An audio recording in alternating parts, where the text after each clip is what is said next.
Сәлеметсіздер ме, құрметті студенттер? Инженер графика пәні бойынша тақырып проекциялау әдісі құрылыс білім беру бағдарламасы студенттері үшін арналған. Сабақ мақсаты студенттерге проекциялау туралы түсінік беру, проекциялау әдісін көрсету, проекциялау түрлері туралы түсінікті беру. Тікбұрышты проекциялау элементтерімен таныстыру, проекцияның бір жазықтығына заттың проекциялауға үйрету. Тәжірибелі жоспары. Бірінші тақырып проекциялау әдісі, центрлік проекция, параллель проекциясы, тікбұрышты проекция әдісі, монж әдісі, нүктенің ортогональді проекциялаудың негізгі ережелерін көрсету. Төртінші тақырып проекциялар жазықтықтарының жүйесі. Бесінші тақырып есептер шығару. Алтыншы тақырып нүктенің түзудің және жазықтықтың сызбалары. Бірінші тақырып проекциялау әдісі, центрлік проекция, параллель проекциясы. Сонымен проекция деген не екен қазір ережесін көрсетемін. Жазықтықта объектінің бейнесі алу процесі проекция деп айтатын боламыз.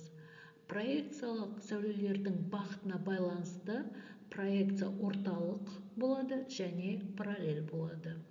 Сонымен проекция екі түрге бөлінетін болады. Бірінші орталық проекция, екінші параллель проекциясы болады. Екінші ереже орталық проекция дегеніміз не? Егер проекциялық сәулелер бір нүктеден орталықтан шықса, проекция орталық деп атайтын боламыз. Енді назарларыңызды суретке аударыңыздар. Мысалы, шүмектен су ағып жатыр. Шүмектің өзін орталық нүкте деп санайтын боламыз.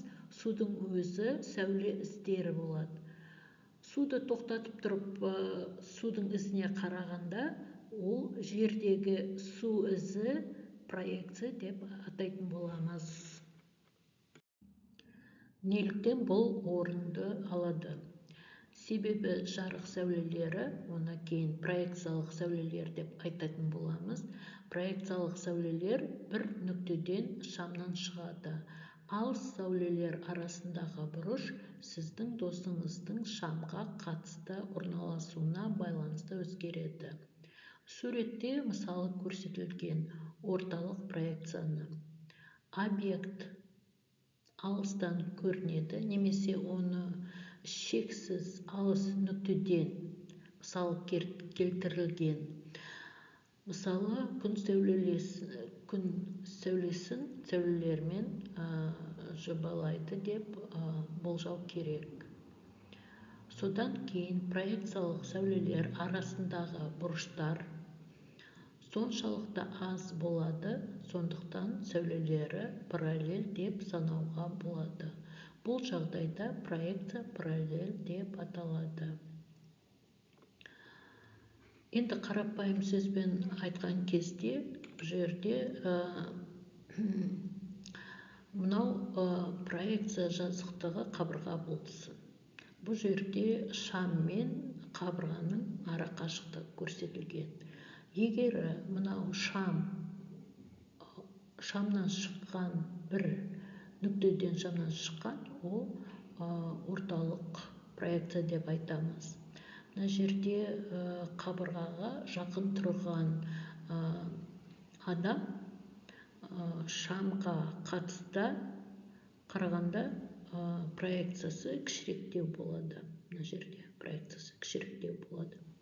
Екінші суретке қараса, қабырға мен шамның ара қашықтығы дәл сондай. Бірақ осы жерде объект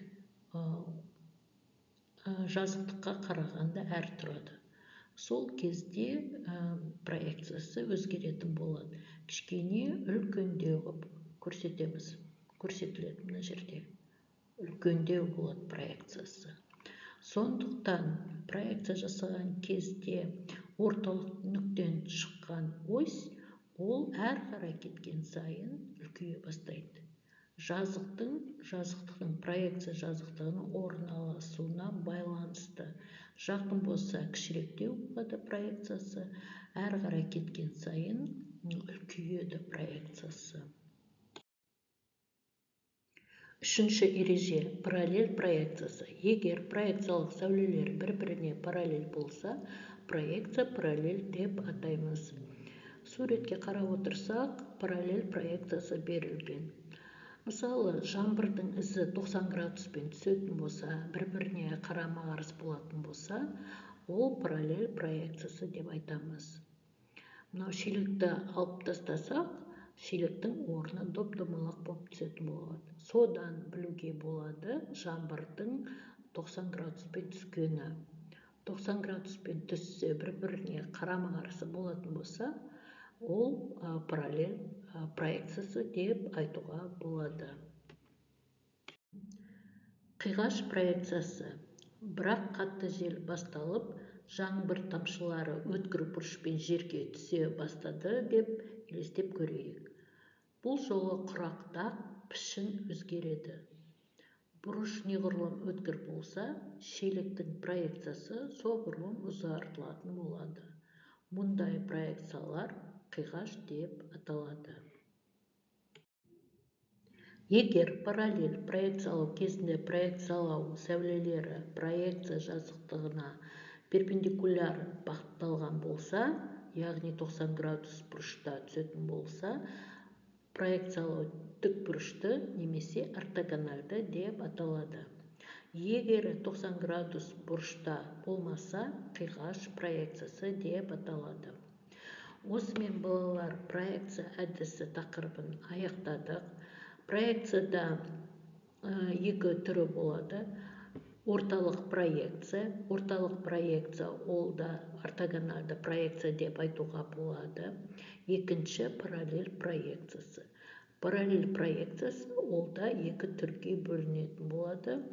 Ол тікбұрышты проекция немесе екінші қиғаш проекциясы болады.